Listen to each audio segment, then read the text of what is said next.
진리에 이르는 길을 시작하겠습니다. 이번 시간에는 위치에 입각한 투자 기법을 살펴보도록 하겠습니다. 그 전에 다른 현상을 하나 살펴볼게요. 최근에 대한민국에서 서울 아파트 가격이 급등을 했죠. 그런데 기이한 현상이 발견되죠. 그래요. 아파트에는 59제곱미터와 84제곱미터가 있죠. 25평형, 33평형이죠. 둘 다 대한민국 국민들이 많이 구매하는 평수죠. 그런데 어떤가요? 면적은 1대 1.42 정도 되죠. 그래요. 과거에는 그 비율이 유지가 됐죠. 노무현 정부 때 아파트 가격이 급등을 했는데 그때도 그 비율이 유지가 되면서 급등을 했죠. 그런데 지금은 어떤가요? 그 비율이 깨져버렸죠. 어떻게 깨졌나요?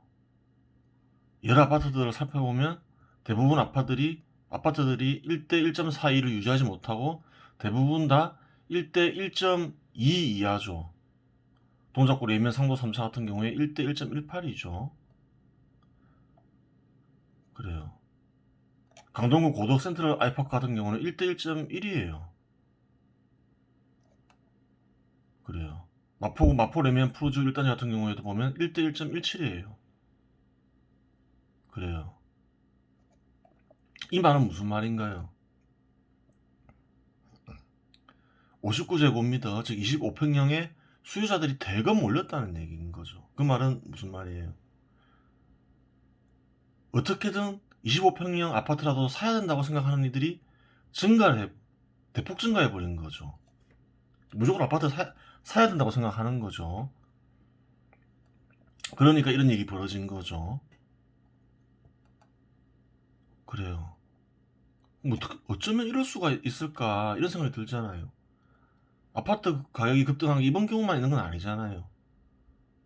대부분 대한민국 국민들은 노무현 정부 때 일을 알고 있는 거죠. 그때도 급등을 했죠. 그래요.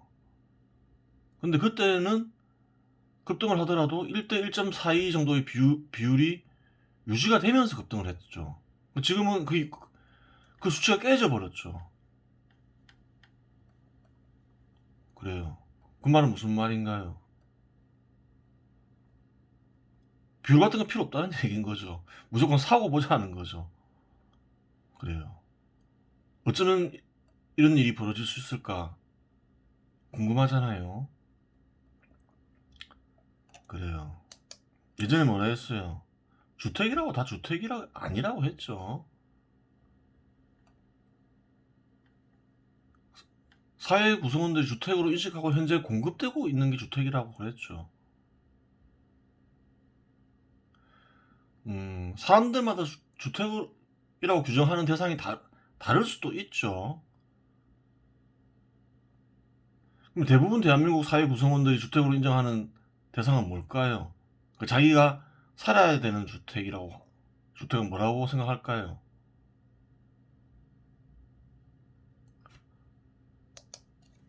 살아야 하는 주택이겠죠.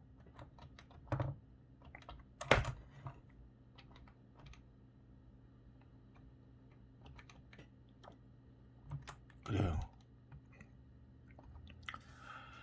통계를 보면 59제곱미터 이상 면적을 지닌 아파트에서 살아야 된다고 생각함을 알 수가 있죠. 최소 59제곱미터 이상 면적을 지닌 아파트에서 살아야 된다고 생각을 하고 있어요. 59제곱미터 이상 면적을 지닌 아파트를 뭐라고 생각하고 있나요? 대한민국 사회 구성원들 대부분은 반드시 얻어야 할 생존 수단으로 생각하고 있죠. 식량과 마찬가지라고 생각하고 있는 거예요. 어느 정도 될까요? 그 비율은 전부는 아니겠죠. 그 수치는 정확하게 알 수는 없지만 구할 수는 있겠죠. 여론조사 해보면 알겠죠.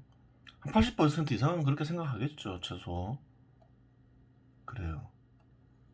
59제곱미터 이상 면적을 지닌 아파트를 반드시 얻어야 할 생존 수단으로 생각하고 있는 거예요. 그러면 이렇게 보면 되죠. 시장에서 생존수단 공급량이 감소할 때 어떻게 될까요? 시장에서 예를 들어서 식량의 양이 감소해요. 대부분 사람들은 자기가 직접 생산해서 식량을 구하는 게 아니죠. 대부분 시장에서 구매하죠. 뭐 곡물이건 채소건 과일이건.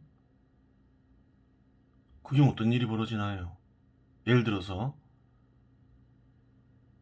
식량이 감소하면 어떻게 될까요?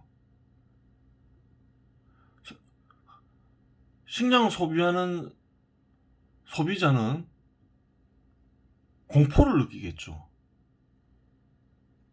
그래요. 공포를 느껴요. 그럼 사람이 미치는 거예요. 식량뿐만 아니라 생존수단은 다 그렇죠. 그러면 어떤 일이 벌어지나요? 사재기 현상이 발생하는 거죠. 사재기 현상이 발생할 때 급등을 하는 거예요. 상승할 수 있는 조건이 갖추어졌다 해서 급등하는 건 아니에요. 서서히 올라갈 수 있겠죠. 하지만 공포를 느끼고 미쳐버리면 사재기 현상이 발생하는 거예요. 생존을 위해서 발버둥 치는 거죠. 그렇게 되는 거예요.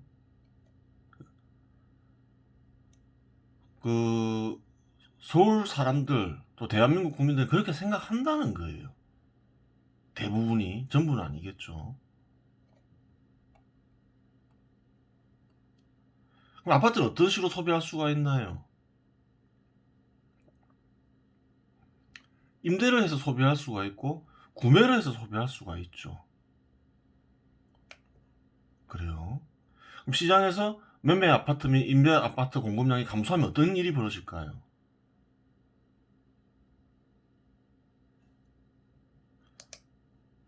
주택을 보유한 이들은 공포를 안 느끼죠. 무주택자가 공포를 느낀다는 거예요. 그럼 무주택자들은 미치겠죠. 어떻게든 사려고 하는 거예요. 그래요. 분양받기 위해서 사생결단식으로 청약을 하죠. 그러니까 뭐 몇백 대 1이 나오는 거죠. 똑같은 거예요. 같은 게 아니에요. 이해가 가죠. 단독주택, 연립주택, 다세대주택은 어떻게 생각하나요? 살아야 할 주택이라고 생각하지 않는다는 거예요. 대부분 국민들은. 전부 그렇진 않겠지만 그냥 잠시 머무르는 거처라고 생각하는 거죠. 그래요. 궁극적으로 자기는, 대한민국 사람들 대부분은, 혹은 또 서울 시민들 대부분은 아파트에서 살아야 된다 생각하는 거예요. 어느 정도 구매를 갖추면 임대 아파트를 얻겠죠. 그리고 더 구매를 갖추면 59제곱미터 이상 면적을 지닌 아파트를 산다는 거예요. 그래요.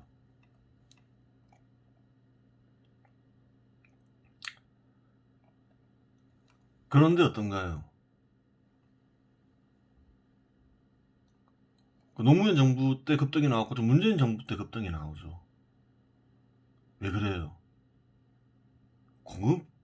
공급량을 감소시키는 정책을 쓰기 때문에 그런 거죠. 그래요. 실제로 공급량이 감소했는지 확인해 봐야 될 거 아니에요. 그래서 서울 아파트 변화 추이를 봤어요.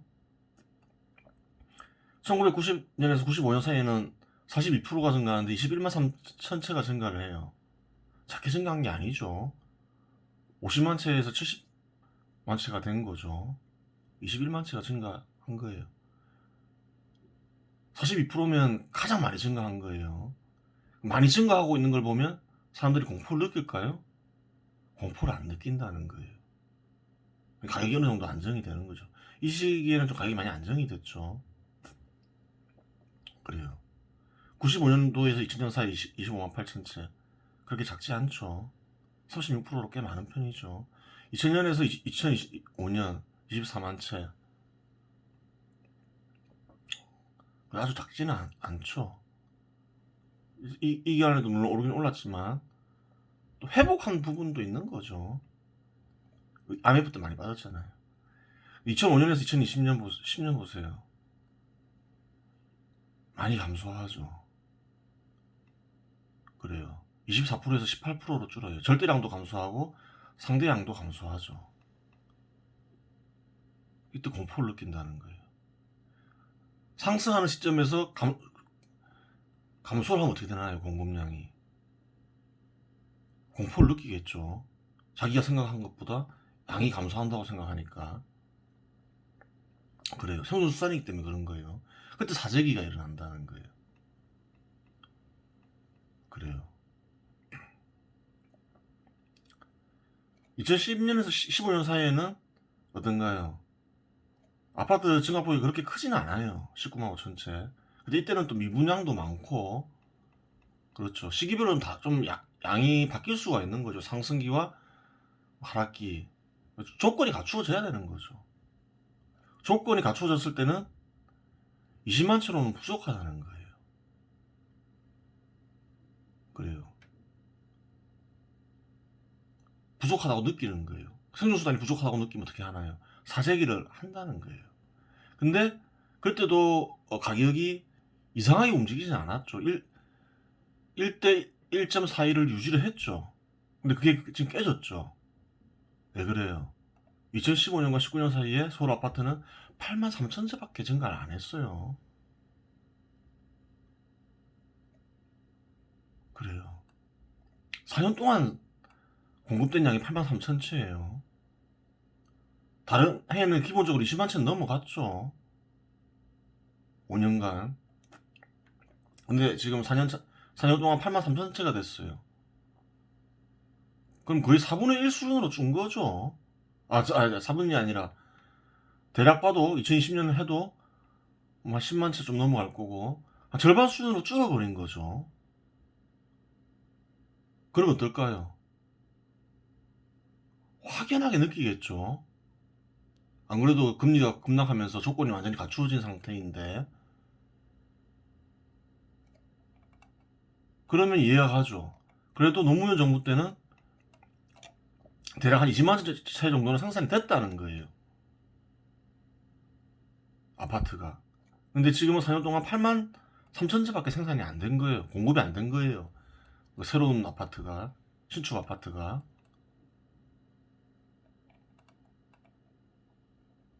그러니까 지금 이런 비율이 나와버리는 거예요. 완전히 지금 공포 상태가 돼버린 거예요. 사람들이. 뭐 전부는 아니겠죠. 무주택자들이겠죠.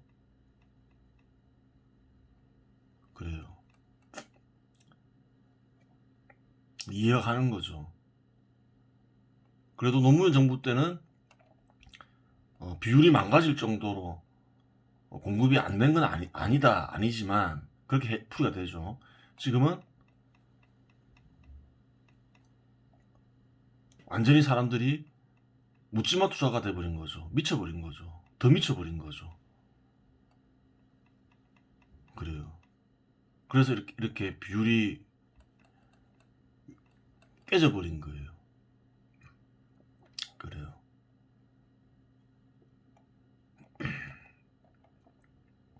그래요. 이러면 어떨까요? 상승한다고 생각을 해요. 보통 일정 기간 동안 천체의 공급량이 있고 천체의 수요량이 있어요.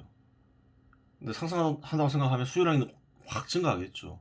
2000채가 천체에서 2000채로 수요량이 바뀌어요. 근데 누군가가 천체를 더 공급해버려요. 올라갈까요? 안 올라간다는 거예요. 근데 지금 형국은 어떤가요? 수요량 천체, 공급량 천체인데 2000채로 증가했는데 공급량이 500채로 감소한 형국이라는 거예요. 그렇게 된 거예요.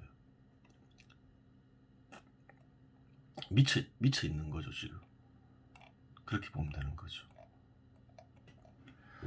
그래요. 이제 위치 입각한 투자 기법을 살펴볼게요.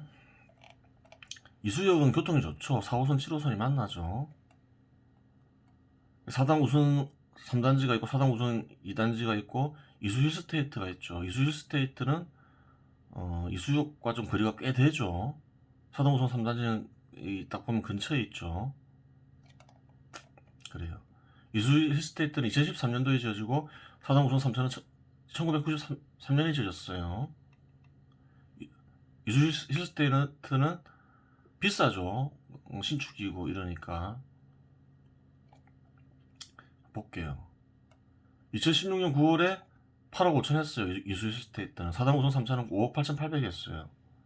그리고 이수 힐스테이트는 14억 4천만 원으로 올랐어요. 2020년에 7억 750만 원 올랐죠. 69% 올랐어요. 여전히 4당 5성 3차보다 비싸죠. 4당 5성 3차는 2020년 7월에 11억 원 하고 있죠. 그런데 내용을 잘 보세요. 4당 5성 3차는 여전히 싸지만 87%가 올랐어요. 그래요. 이런 걸 잘 봐야 되는 거예요. 그래요. 이수 힐스테이트는 4당 5성 3단지보다 멀죠. 여기서. 근데 4당 5성 2단지는 4당 5성 3단지보다 더 가깝죠. 그래서 가격을 봤는데 4당 5성 2차는 4당 5성 3차보다 좀 조금 더 비싸요. 상승률은 비슷한데 조금 더 비싸요. 원래보다 조금 더 비쌌어요. 2020년 7월에 11억 원 하고 4당 5성 3차는 4당 5성 2차는 11억 2천만 원 하죠. 조금 더 비싸더라고요. 상승률은 거의 비슷해요. 한 87%. 그 이수 스테이트는 그래요. 신축이기 때문에 여전히 비싸지만 상승률이 뒤처지죠. 4당 5성 3차에 비해서. 먼 미래에는 어떻게 될까요? 먼 미래에는 4당 5성 3차가 더 비싸지겠죠. 상승률이 훨씬 좋죠. 그렇게 되는 거예요. 아직까지는 더 비싸지만 먼 미래는 안 그렇다는 거예요. 그리고 10년, 20년 지나면 또 4당 5성 3차가 신축으로 바뀔 수 있잖아요. 훨씬 비싸지겠죠. 그래요. 서울에서 이런 지역은 많이 확인할 수가 있어요. 옛날에 청량리도 확인했죠. 여기 청량리 여기 있죠. 청량리역에서 청량리 미주가 제일 가깝고 청량리 현대아파트가 바로 뒤에 있고 그 다음에 홍릉 동부 센트레빌이 또 좀 더 멀리 있죠. 근데 상승률 자체가 다른 걸 저번에 확인을 했죠. 청량리 미주는 상승률이 176%, 조금 멀리 있는 현대아파트는 134%, 홍릉 동부 센트레빌은 92%죠. 그래요. 5년 전에는 어디가 제일 비쌌나요? 신축에 가까운 홍릉동 센트레빌이 4억 1,500만 원으로 셋 중에서 제일 비쌌죠. 지금 어느 게 제일 비싸나요? 청량리 미주, 청량리역에서 제일 가까워 있는 게 제일 비싸졌죠. 9억 9,500만 원이 됐죠. 옛날에는 5천만 원 쌌는데 지금은 2억 가까이 비싸져 버린 거죠. 동부 센트레빌보다. 그래요. 부동산은 위치가 중요한 거예요. 위치가. 그렇죠. 무엇이 올랐나요? 아파트 가격이 올랐나요? 아파트 가격이 올랐죠. 아파트를 사니까. 그리고 아파트에 뭐가 있나요? 건물하고 땅이 있죠. 건물값은 뭐가 비쌀까요? 홍릉동 센트레빌이 더 비싸겠죠. 새 거니까. 그럼 뭐가 올라간 건가요? 땅값이 올라간 거죠. 딴 게 있는 게 아니죠. 땅하고 건물밖에 없는데 아파트에. 땅과 건물이 합쳐져서 아파트가 된 거죠. 별거 아니라는 거죠. 별거 아니죠. 그래요. 상승률이 좋은 건 뭔가요? 이수 힐스테이트하고 4당 5성 3차에서. 건물인가요? 아니죠. 땅값의 상승률이 좋은 거죠. 4당 5성 3차가. 건물이야 이수 힐스테이트가 4당 5성 3차보다 좋겠죠. 그렇게 되는 거예요.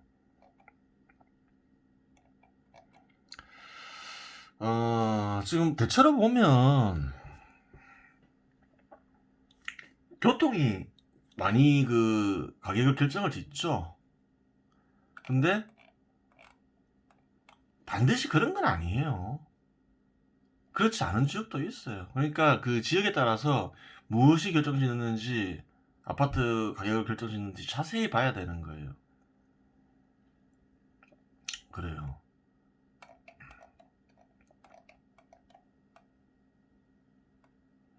여기는 이제 중계역인데, 중계역은 뭐로 유명한가요? 교육으로 유명한 거죠. 은행 사거리가 유명하죠. 은행 사거리에 이렇게 학원들이 많죠. 뭐 수학 학원도 있고 여러 학원들이 많죠. 여기 은행 사거리죠. 그래요. 경우에 따라서는 교통에 큰 영향을 안 미치는 경우도 있어요. 오히려 그 반대일 수도 있어요. 흔하진 않겠죠. 이 교육이 발달한 곳이 그렇게 많지는 않으니까. 그래요. 여기 건영 3차가 있죠. 그리고 역 근처에 뭐가 있나요? 건영 2차가 있죠. 가격을 비교해 볼까요? 여기 가까운 건 건영 2차죠. 2020년 9월에 7억 1천만 원 하죠. 건영 3차는 11억 원 하죠. 가격 차이가 굉장히 크죠.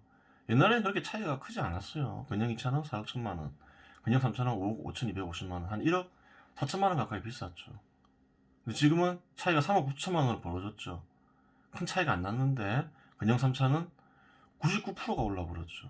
건영 2차는 72% 올랐죠. 그래요. 이 지역은 땅값은 무엇이 결정하나요? 교육 기능이 결정을 짓죠. 교육지역인 거죠. 그렇게 되죠. 그래요. 그렇게 되는 거예요. 아파트 가격을 짓는 것을 이렇게 그림을 만들면 이렇죠. 아파트는 토지와 건물이 합쳐져 있다. 그래서 아파트가 된다. 이렇게 보면 되죠. 그럼 건물과 땅으로 분해되죠. 그래요. 땅은 또 뭐로 분해되나요? 위치와 면적으로 분해되죠.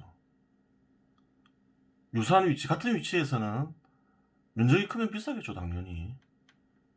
그래요. 면적이 같더라도 어떤가요? 위치에 따라서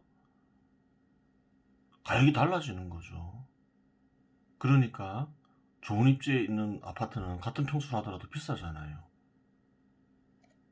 뭐 이 경우에도 이렇게 한 지역에서 확인할 수도 있고 좁은 지역에서 확인할 수도 있고 서울 전체로 봐도 그렇죠. 강남 지역 25평 아파트는 어지간해서는 강북 지역 25평 아파트보다 거의 비싸죠. 그래요. 한 2배 가까이 되죠. 2배는 안 되더라도 뭐 하여튼 상당히 비싸죠. 그래요. 2배가 되죠, 보통. 그래요. 그래요. 저번 시간에 면적에 입각한 투자 기법을 살펴봤고, 이번 시간에 위치에 입각한 투자 기법을 살펴봤어요. 그러면 사실은 그래요. 신축, 구축은 의미가 있나요, 없나요? 건물값은 그렇게 의미가 없죠. 그래요. 큰 의미는 없어요. 왜 그래요? 건물은 시간이 지나면 다 낡잖아요. 그래요. 총각 처녀가 나이 들면 다 아저씨 아줌마 되듯이 그래요. 신축도 시간이 지나면 다 구축이 되죠. 그럼 결국 아파트 가격 결정짓는 건 뭔가요? 위치와 면적이겠죠. 그래야 그렇게 되는 거예요. 이번 시간 여기서 마치겠습니다.